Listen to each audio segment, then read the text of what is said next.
Assalamualaikum warahmatullahi wabarakatuh. Halo Mbak Tia, perkenalkan nama aku Hanifah Hamidah dari kelas Humas B angkatan 2022 dengan NPM 2206837731. Nah, sekarang saya di sini ingin menjelaskan dan berbagi cerita sedikit tentang film yang sudah saya tonton beberapa tahun yang lalu, yaitu adalah film Keluarga Cemara. Film Keluarga Cemara ini adalah film drama seri keluarga yang ditayangkan di bioskop pada tahun 2019, rilis pada 2019.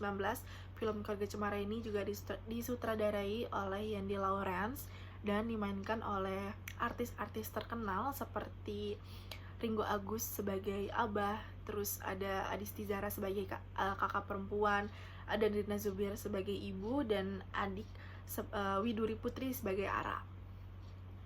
Film ini disebut Keluarga Cemara karena keluarga Cemara adalah contoh dari keluarga yang sangat harmonis bahagia, karena mereka tetap kuat dalam menghadapi masalah yang terus-menerus datang di dalam kehidupannya gitu. Seperti pohon cemara yang sangat tumbuh kokoh walaupun di berbagai musim hujan, panas, dan lainnya. Jadi film Keluarga Cemara ini itu ada dua, yaitu ada 1 dan 2 saat itu, tapi berbeda tahun pada penayangannya. Film Keluarga Cemara yang pertama itu fokus pada perjuangan seorang ayah dan keluarga mereka dalam menghadapi kehidupan yang sederhana, karena saat itu terjadi penyitaan rumah yang mengharuskan mereka untuk pindah ke sebuah desa agar bisa melanjutkan hidupnya.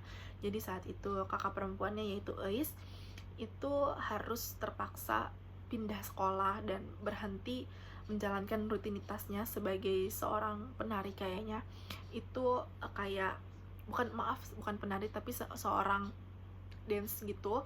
Dia harus berhenti karena seorang ayahnya tidak mampu lagi untuk membayar ekskul si Eis. Jadi mereka harus mengorbankan rutinitas mereka ke hidup yang lebih baru lagi di desa. Untuk Keluarga yang Cemara yang kedua ini itu lebih fokus sama sama sih sebenarnya sama yang pertama itu, tapi lebih ke mereka berjuang hidup lagi dari awal. Jadi dia lebih memperkuat ikatan keluarga, terus mencari sebuah harapan gitu di tengah kesulitan. Pada film Keluarga Cemara yang kedua ini banyak tantangannya karena dari kakak adik perempuannya itu udah mungkin karena sudah lebih dewasa, jadi lebih banyak masalah di antara mereka berdua, sehingga mereka itu muncul masalah gitu, kayak misalkan entah mungkin iri atau seorang adik perempuannya yang belum bisa mengontrol emosinya dengan baik, sehingga adik perempuannya itu jadi nekat untuk berbuat sesuatu yang tidak memikirkan hal kedepannya, sehingga mengkhawatirkan keluarganya, terutama ibu ayahnya sendiri gitu. Jadi di film Keluarga Cemara ini sangat banyak sekali pesan moral dan cobaan yang mereka hadapi dari sisi persahabatan, kemiskinan, pendidikan anak, dan lainnya juga.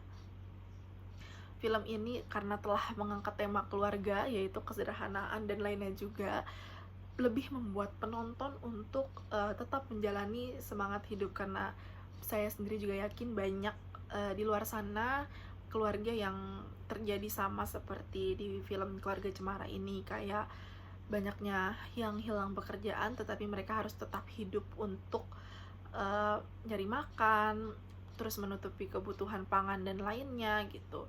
Jadi mereka harus berkorban di setiap harinya agar menutupi penghasilan mereka. Jadi mungkin saya akan menjelaskan dari sisi psikologis afektif dulu. Film Keluarga Cemara ini telah mempengaruhi masyarakat dan tentunya saya sebagai penonton, karena pada sisi afektif ini telah menggerakkan emosi saya dan perasaan saya sendiri. Itu telah mereka berhasil mengangkat nilai-nilai keluarga, kebersamaan, perjuangan dalam menghadapi kesulitan yang telah ada gitu. Terus membangkitkan empati seorang penonton juga dan kasih sayang kita semua gitu. Karena film ini telah menyorot isu-isu sosial yang sangat relevan pastinya, seperti kemiskinan, pendidikan anak yang telah menyentuh hati penonton melalui momen-momen yang mereka tayangkan di dalam film, seperti mereka kehilangan sebuah pekerjaan tapi tetap mendapat kegembiraan atau perjuangan penonton gitu. Film afektif ini juga sangat menyentuh emosi karena saat itu sempat ada satu tayangan seorang ayah, yaitu abah, tetap ingat kepada ulang tahun anaknya walaupun mereka sedang dihadapi dengan kesulitan, tapi ayahnya tetap berjuang untuk membahagiakan anaknya dengan merayakan ulang tahunnya secara kecil-kecilan gitu, karena mungkin menurut mereka bahagia itu tidak melulu tentang uang yang banyak atau bagaimana gitu. Yang kedua ada dari sisi aspek kognitif. Film Keluarga Cemara ini itu telah mempengaruhi kita semua juga karena memberikan wawasan baru, pemahaman, dan sebuah jalan pemikiran gitu. Karena film ini telah mengangkat isu sosial yang dihadapi oleh keluarga Cemara, seperti kesulitan ekonomi yang seperti saya bilang di awal, yaitu kemiskinan, pendidikan, dan lainnya juga. Film ini telah memicu refleksi dan pemikiran yang kritis kepada penonton dan kepada saya juga pastinya, untuk mempertanyakan tentang keadilan sosial, bagaimana cara kita menggali solusi di dalam suatu masalah dan mendiskusikan isu-isu tersebut kayak lebih mendalam lagi setelah kita menonton film ini gitu. Lalu yang terakhir ada dari sisi aspek konatif. Keluarga Cemara ini itu telah mempengaruhi saya dalam sikap dan tindakan dan memotivasi saya untuk melakukan perubahan atau mengambil keputusan dalam tindakan nyata atau realistis terkait isu-isu yang diangkat pada film ini gitu. Misalnya pada kehidupan saya, film ini telah mempengaruhi untuk saya lebih peduli kepada keluarga dan orang-orang di sekitar saya. Terus saya memperjuangkan pendidikan yang lebih baik agar tidak kayak intinya lebih memperjuangkan hak pendidikan saya gitu, untuk berkontribusi pada penyelesaian masalah sosial. Seperti mungkin setelah menonton ini saya lebih ingin menjadi seorang volunteer atau apa kepada orang-orang yang membutuhkan gitu, jadi mereka tetap mendapatkan haknya untuk belajar. Jadi saya bisa lebih turun langsung kepada masyarakat untuk berbuat baik dan bertindak secara positif di dalam lingkungan gitu. Nah, film ini telah mempengaruhi yang kuat dari 3 aspek psikologis yang telah saya sebutkan tadi, yaitu ada afektif, kognitif, dan konatif tentunya. Intinya film ini telah mempengaruhi emosi, pengetahuan, tindakan, dan hal yang lainnya juga terdapat, seperti sedih, gembira, itu ada di film ini gitu. Oke, jadi segitu aja mungkin dari sisi aspek psikologisnya yang telah saya tadi sebutkan. Saya ingin menjelaskan lagi tentang pesan moral dari film ini karena menurut saya itu sangat menyentuh hati penonton dan saya sendiri juga. Yang pertama adalah kekuatan dalam keluarga, karena dengan adanya cinta atau kebersamaan yang hadir, itu lebih mudah dalam mengatasi segala rintangan. Lalu ada kesederhanaan dan kepedulian. Kita harus tetap menghargai hal-hal kecil dan tetap saling membantu di antara anggota keluarga. Dalam menghargai hal-hal kecil tersebut, kita jadi tahu nih kalau misalkan bahagia itu tidak harus mewah gitu.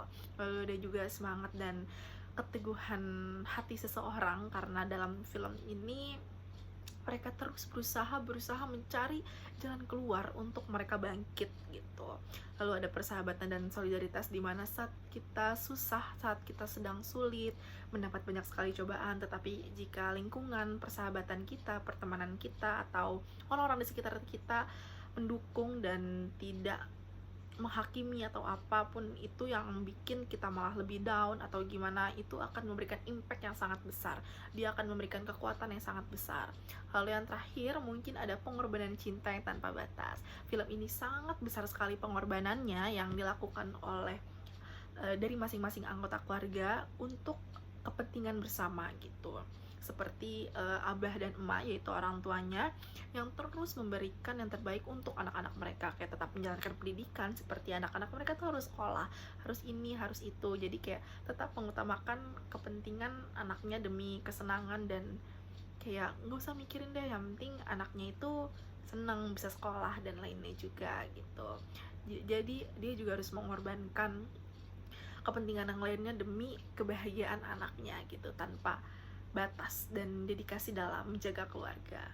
Mungkin itu saja yang bisa saya sampaikan dari film ini. Kurang lebihnya mohon maaf. Wassalamualaikum warahmatullahi wabarakatuh.